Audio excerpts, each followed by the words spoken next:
Okay, சொல்லுங்களேன். சுகதன் கிட்ட என்ன எதிர்பார்த்து நீங்க கிளாஸ்ல போட்டீங்க?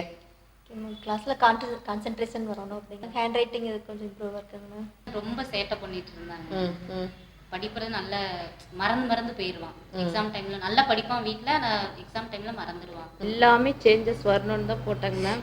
ரொம்ப கோபப்படுவான், டிவி நிறைய பார்ப்பாங்க. அப்புறம் பார்த்தீங்கன்னா நம்ம என்ன சொன்னாலும் அதை அப்சர்வே பண்ண மாட்டான். கான்ஃபிடென்ஸும் எஜுகேஷன் மெமரி இருந்தா உங்களோட எக்ஸ்பெக்டேஷனா இருந்தது. ஃபர்ஸ்ட் எத்தனை நாளுக்கு அப்புறம் சேஞ்ச் பார்த்தீங்க? எந்த சேஞ்ச் முதல் முறையா பார்த்தீங்க? 20 days இல்லையே உங்களுக்கு சேஞ்சஸ் தெரிய ஆரம்பிச்சது? கொஞ்சம் தெரிஞ்சிருதுங்க. இப்போ எக்ஸாம்ல எல்லாம் மேக்ஸ்ல 100 வாங்கியிருக்கான். மற்ற சப்ஜெக்ட்லாம் above 95 வாங்கியிருக்கான். லாஸ்ட் எக்ஸாம், அதாவது யூசுவலா வந்து எக்ஸாம் டைம்ல வந்து நான் லீவ் போட்டுக்கணும்னு சொல்லி பக்கத்துலயே இருப்பீங்க. கடைசியா இருக்க எக்ஸாம் கூட இல்ல. சரி சரி. அவனா வந்து இன்னொரு படிக்க ஆரம்பிச்சிட்டான். Very good. சொன்ன மாதிரி அதுதான் ஃபர்ஸ்ட் சேஞ்சா நீங்க பாத்தீங்க. Very good very good. லாஸ்டா அவனே ஓனா படிச்சு எழுதி 75 மார்க் மேல எடுத்திருக்கான். ஃபர்ஸ்ட் வந்து ஒரு 40 minutes ஆகுங்கிறாங்கன்னு வச்சுக்கோங்க ஒரு இது மனப்பாடம் பண்றதுக்கு.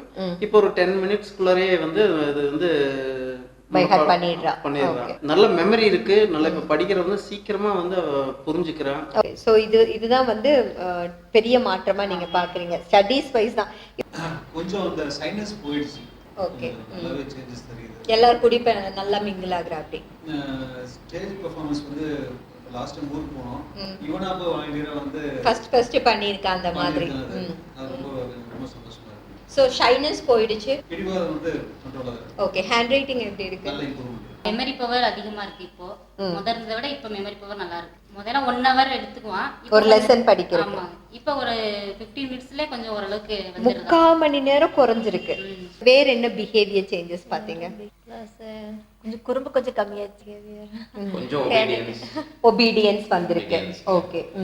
அதுக்கப்புறம் பாத்தீங்கன்னா ஒரு விஷயத்துல வந்து ஒரு ஆழ்ந்த ஈடுபாடு, அதாவது எப்படி சொல்றது, டீப் கான்சென்ட்ரேஷன் அப்படிங்கிறது வந்து முதல்ல இருக்காது. இப்ப வந்து வெதர் இட் இஸ் அவன் வந்து விளையாட்டுத்தனமா ஏதாவது வந்து பண்ணா கூட அதுல ஒரு ஈடுபாட்டோட பண்ற மாதிரி முழு ஈடுபாடு உங்களுக்கு தெரியுது பண்ற வேலைகள்ல. கொஞ்சம் தெரியுது. ஃபர்ஸ்ட் மேத்ஸ் எல்லாம் வந்து அவளுக்கு ஓரளவுக்கு தான் வந்து, அதாவது வந்து மேத்ஸ்ல பிரச்சனையா தான் இருக்கும். அப்புறம் இதெல்லாம் வந்ததுக்கு அப்புறம் வந்து அவங்க எப்படி எடுத்தாலும் புரியுதுங்கிற மாதிரி சொல்றாங்க. அப்படியா பவுஷிகா? மேத்ஸ் நல்லா வருதுங்க மேம். ஓகே, முதல்ல 100க்கு எவ்வளவு மார்க் இருக்கும் மேத்ஸ்ல? 50 60 அந்த மாதிரி தான் இருப்பான். இப்போ அதுல வந்து 85 மார்க் மேல எடுத்திருக்கு. உனக்கு என்னென்ன சேஞ்சஸ்? ஏன்னா நீ 9th ஸ்டாண்டர்ட்ல இருந்து 10th ஸ்டாண்டர்ட் போற பெரிய குழந்தை, உனக்கு தெரியும் என்னென்ன மாற்றங்கள்லாம் உனக்குள்ள நடந்திருக்கு சொல்லிட்டு. உனக்கு என்ன சேஞ்சஸ் உங்ககிட்ட தெரியுது? மெமரி பவர் நல்லாவே இன்க்ரீஸ் ஆயிருக்கு மேம். சீக்கிரமாவே நான் படிச்சிடுறேன். அப்புறம் மிஸ் லெசன் எடுக்கும்போது அதை தவிர வேற எதையும் நம்மளால ஃபோக்கஸ் பண்ண முடியல. கான்சென்ட்ரேஷன் பவரும் இன்க்ரீஸ் ஆயிருக்கு. கூட டக்குன்னு ஒரு இது மறந்துடுவேன், ஏதாவது அங்க வச்சு மறந்துனா நீங்க அங்க வச்சிங்களா அதை எடுத்துட்டு வந்தீங்களா நமக்கு ஞாபகப்படுத்துவோம். ஆக்சுவலா நான் அவனுக்கு தான் ஞாபகப்படுத்திட்டு இருந்தேன் இது நாள் வரைக்கும். இப்போ அவன் எனக்கு ஞாபகப்படுத்திட்டு. இப்போ வந்து நம்ம எது சொன்னாலும் நல்லா கேட்டுக்கிறான், செஞ்சுக்கிறான். சரி ஓகே ஒரு வாட்டி சொல்லிட்டீங்களா நான் பண்ணிக்கிறேன் அப்படின்னு சொல்லுவான், திரும்ப சொல்லுவான். முதல்ல பாப்பா கூட சண்டை போட்டுட்டே இருப்பான் குழந்தைகிட்ட. இப்ப அதெல்லாம் கிடையாது, அவளை பார்த்துப்பான், அவளை நல்லா இது பண்ணி. இந்த சிப்ளிங் ஃபைட்ஸ் வந்து நிறைய குறையுது. அதே மாதிரி ஹெல்பிங் டெண்டன்சி குழந்தைகளுக்கு வருது. அதாவது மற்றவங்களை நிறைய புரிஞ்சுக்கிற தன்மை வந்து குழந்தைகிட்ட இந்த கோர்ஸுக்கு அப்புறமா வர்றதை வந்து நிறைய பேரண்ட்ஸ் வந்து எனக்கு விட்னஸ் பண்ணியிருக்காங்க. ஸோ மெமரி அந்த படிச்ச விஷயத்தை எவ்வளவு நாள் கழிச்சு கேட்டாலும் சொல்றாங்கன்னா சொல்லிடுவாங்க. சொல்லிடலாம். பார்த்தோம்னா ரெஸ்பான்ஸ் பண்றான், நல்லா ரெஸ்பான்ஸ் பண்றான். ஓகே, முதல்ல கூப்பிட்டாலும் ரொம்ப அப்படியே திரும்பவே மாட்டான். இப்போ கூப்பிட்டா என்னங்கம்மா என்ன அதை கேட்டுட்டு அதுக்கப்புறம் அவனோட வேலையை பார்க்கறான். நம்மள்ட்ட பதில் சொல்லிட்டு அதுக்கப்புறம் அவனோட வேலையை. ஸோ அந்த ரெஸ்பான்ஸ் வந்து அவங்ககிட்ட நல்லா இருக்கு. கையா ஃபீல் பண்ணுவான். இப்போ அது வந்து மாறி இருக்கு.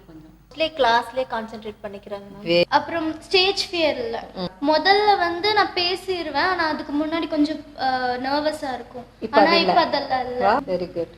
கிராஃப்ட்ஸ் அப்புறம் டிவி பார்க்கறது குறைஞ்சிருச்சு. அதுக்கு பதிலா கிராஃப்ட் ஒர்க்ஸ் எல்லாம் நிறைய பண்ணிட்டு இருக்கேன். இந்த மாதிரி கிளாஸ் நம்ம சமுதாயத்துக்கு தேவைங்களா? கண்டிப்பா தேவை. ஸோ டியானால என் குழந்தைகிட்ட கிடைச்ச மாற்றம் அப்படின்னா பெரிய மாற்றமா நான் இதை தான் நினைக்கிறேன். நீங்க ஒரே இதுல சொல்றதுன்னா எந்த மாற்றத்தை சொல்வீங்க?